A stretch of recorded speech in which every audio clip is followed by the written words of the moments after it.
شریعت میں کم از کم مہر کی مقدار کتنی ہے؟ شریعت میں امام ابو حنیفہ علیہ الرحمہ کے نزدیک مہر کی کم از کم مقدار وہ 10 درہم ہے، اور موجودہ گراموں کے لحاظ سے 10 درہم وہ 30 گرام 618 ملی گرام چاندی بنتی ہے۔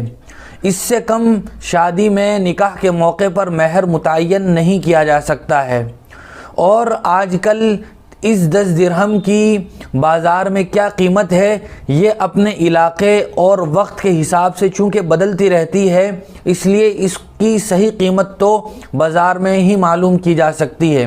اور شریعت میں زیادہ سے زیادہ مہر کی کوئی خاص تعداد مقرر نہیں ہے، آدمی اپنی حیثیت کے لحاظ سے اس سے زیادہ جو بھی مہر طے کرنا چاہے طے کر سکتا ہے، لیکن علماء فرماتے ہیں کہ مہر کے زیادہ کرنے میں لوگوں کو غلو سے یا فقط تکبر اور فخر ریا و نمود کے طور پر زیادہ سے زیادہ مہر نہیں رکھنی چاہیے، بلکہ اپنی حیثیت کے مطابق جتنی ادائیگی آسان ہو اتنی مہر رکھنی چاہیے۔ اور عام طور سے لوگ مہر فاطمی بھی رکھتے ہیں۔